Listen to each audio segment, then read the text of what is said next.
सतयुग में एक पराक्रमी दैत्य हिरण्यकश्यप हुआ था। उसने कई सैकड़ों वर्षों तक भगवान ब्रह्मा की तपस्या करके अद्भुत वरदान प्राप्त किए थे, जिसके अनुसार उसका वध भगवान ब्रह्मा के बनाए किसी भी प्राणी से नहीं किया जा सकता था। उसके अनुसार वह न घर के अंदर मारा जा सकता था और न ही घर के बाहर, न दिन में न रात्र में, न भूमि में न आकाश में, न अस्त्र से न शस्त्र से, न उसे कोई मनुष्य मार सके न उसे कोई पशु मार सके। इस प्रकार का वह वरदान ब्रह्मा जी से प्राप्त कर चुका था। इस वरदान को पाकर वह अत्यंत शक्तिशाली हो गया था तथा तीनों लोकों में उसे हराने वाला कोई नहीं था। इसी वरदान के फलस्वरूप वह स्वर्ग, पृथ्वी, पाताल का राजा बन बैठा था। उसने स्वयं को ही भगवान घोषित कर दिया था तथा भगवान विष्णु को मानने से मना कर दिया था। स्वर्गलोक में देवराज इंद्र को उसने पराजित कर दिया था तथा पृथ्वी लोक में भी अधर्म की स्थापना कर दी थी। सब जगह धर्म का नाश होने लगा था। ऋषि मुनियों की हत्याएं होने लगी थी।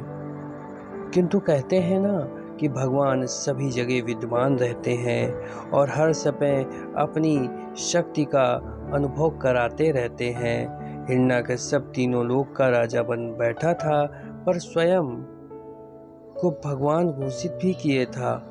स्वयं उसी के घर में उसका पुत्र प्रहलाद भगवान विष्णु का सबसे बड़ा भक्त निकला। अब वह राजा की सबसे बड़ी दुर्दशा होने वाली थी। जिसका उसे भय था वही हुआ। तीनों लोकों में हिरण्यकश्यप के डर से भगवान विष्णु का कोई नाम नहीं लेता था। सभी हिरण्यकश्यप से डरते थे, लेकिन उसी राजा का पुत्र दिन रात भगवान विष्णु के नाम का जप करता था। उसने अपने पुत्र को यातनाएं दी।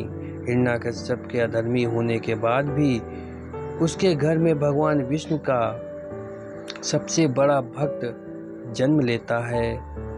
प्रहलाद बचपन से ही भगवान विष्णु का परम भक्त था और वह भगवान विष्णु के भक्ति में लीन रहता था। जब वह केवल 5 वर्ष का था, तब उसके पिता हिरण्यकश्यप के द्वारा उसे मारने का बहुत प्रयास किए गए। इन प्रयासों में प्रहलाद को सांपों से भरे कारावास में फेंक दिया गया। हाथियों के पैर के नीचे कुचलने का प्रयास किया गया। खाई से फेंका गया। अस्त्रों शस्त्रों से टुकड़े करने का प्रयास किया।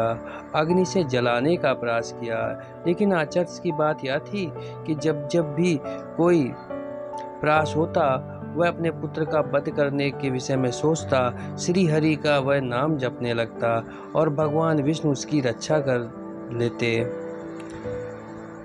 एक दिन हिरण्यकश्यप की भगवान विष्णु के भक्त प्रहलाद पर अत्याचार की सीमा समाप्त हो गई और भगवान विष्णु ने भयंकर नरसिंह अवतार लिया।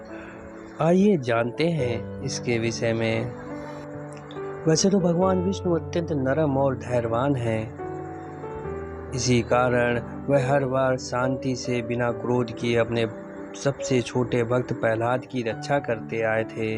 किंतु अपने भक्त के ऊपर हुए अत्याचारों को देखकर उनका क्रोध बढ़ता जा रहा था और एक दिन वह घड़ा फूट गया और भगवान विष्णु ने अत्यंत भयानक नरसिंह रूप का अवतार लिया। जब हिरण्यकश्यप के द्वारा प्रहलाद को मारने की सारे प्रयास विफल हो गए, तो उसने क्रोध में अपने पुत्र से पूछा कि विष्णु हर जगह उपस्थित हैं, तो क्या ये तुम्हारे सामने स्तंभ है?